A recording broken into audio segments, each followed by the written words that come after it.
Hey everybody, DIY Dad back for another fun and exciting video because, well, it's been one of those days. So I'm out in my 2012 Chevy Volt, and it's the same car I did the earlier video on about the battery being dead. And what I found after everything got put back together is a few weird little situations with the car. And it sounds like these may be the things that actually killed the battery in the first place.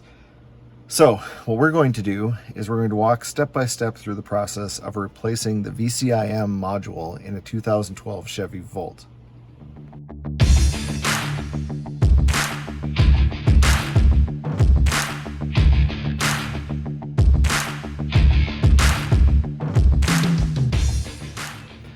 So in a 2012 Gen 1 Volt, the VCIM module is the voice control integration module or interface module, I believe. It's the thing that deals with Onstar, so your little Onstar buttons up here in the top.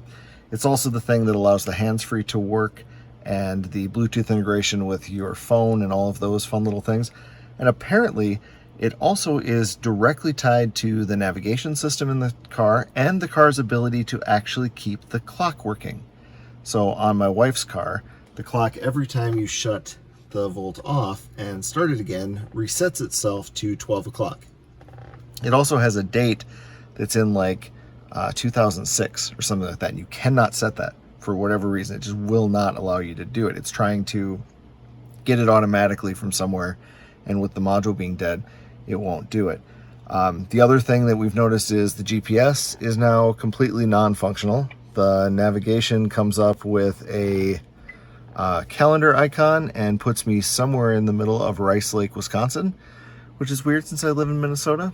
So there's a bunch of those kinds of things, and it's all related to this module. Now the module itself is underneath the dash, so it's gonna be a little tight quarters in here. I'm 6'1", and this is not a big car, so we're gonna deal with that a little bit as we go. But the module will cost a couple $100 if you get it from Chevy, if they can even get it. But there are places online that will sell you rebuilt modules from other like GM vehicles. And I'll put a link to a few of them. Source One is one of the more reputable places. I got mine from a different place, and I'll put a link to them as well. But from my information, and I haven't tested this yet, that's what we're going to do together, any VCIM from a 2012 Chevy GM product is going to work. So the one that I have is actually out of Camaro. What won't work is the OnStar. So everything inside the car, all those functions are going to work properly from what I've read. But OnStar, because that's vehicle specific, isn't going to work.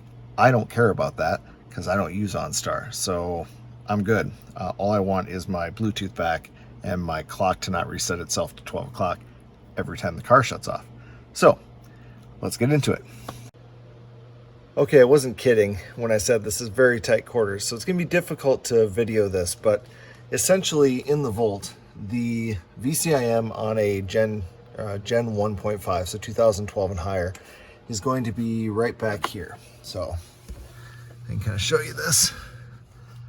The VCIM is in a little cradle that's in this piece of plastic right there. To get to it, you're going to pull this bolt right here. So I'm going to pop that out, and that should allow the cradle to swing down.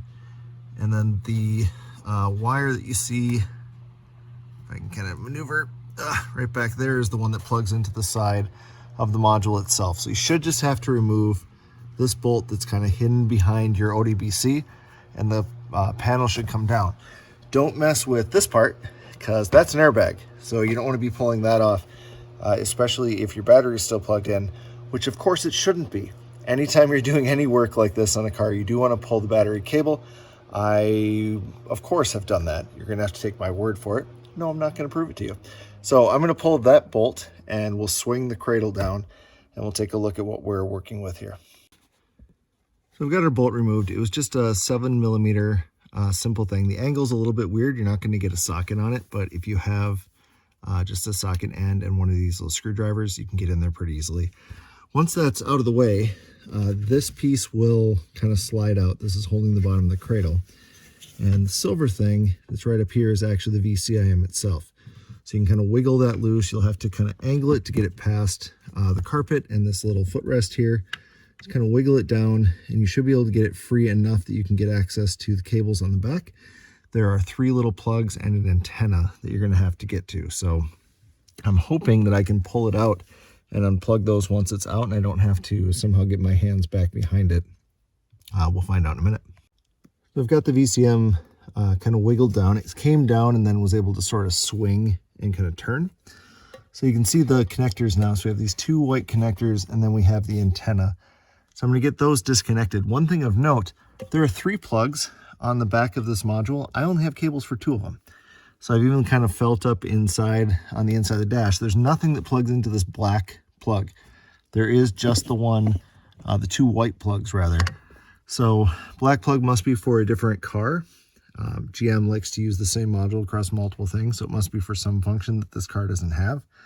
But that would have freaked me out when I went to plug it back in and couldn't find that connector. So keep an eye on that when you're removing yours. There is also this sort of bundle of wires that you have to angle out around as you're pulling this down. So keep that in mind as you go too. The other thing that's of interest is this module is warm. The car's been sitting here in my garage for quite some time. Everything else is nice and cold, but this thing is still apparently pulling power, which could explain why my battery was dead. So that's fun. So I'm going to get this unplugged and get the antenna disconnected from it. Then we'll grab the one out of the Camaro and pop the cables on and probably power it up and do a quick test. So I've got the cables removed and this is the module I'm going to be putting in.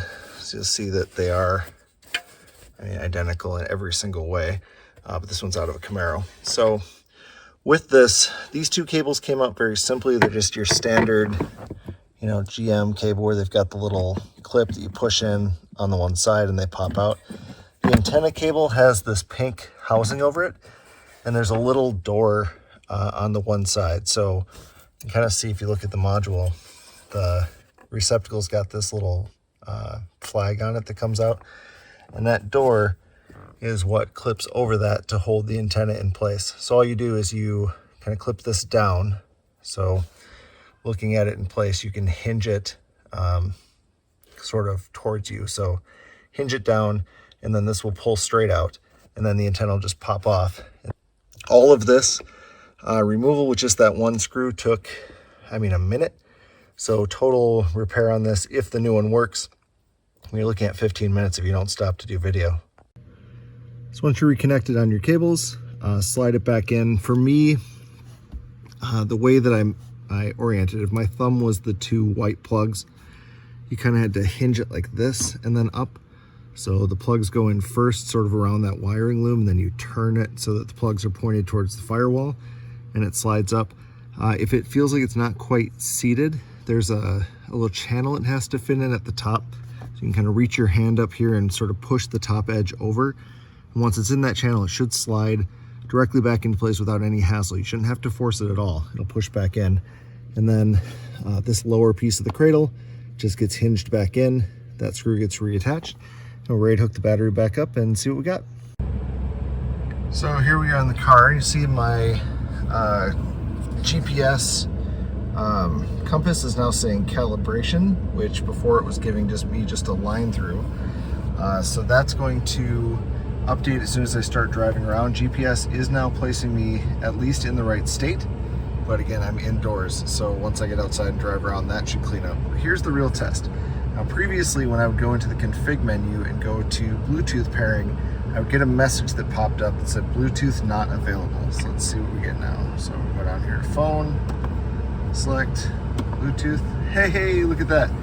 Now we have a device list and I can add my phone and my other GPS settings. So Bluetooth is re-enabled. Hands-free should work off the buttons here as well.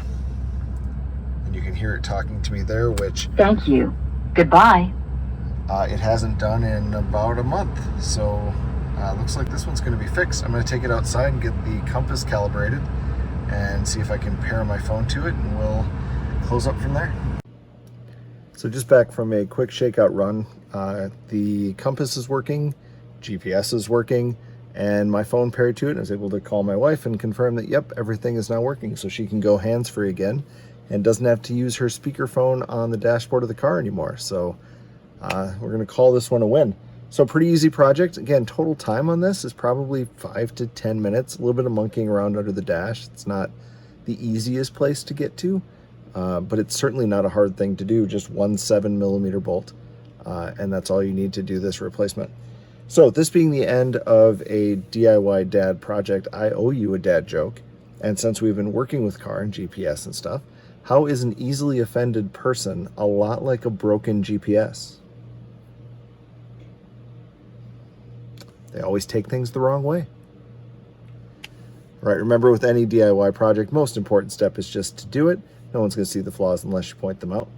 Take care. Catch you on the next one. See ya.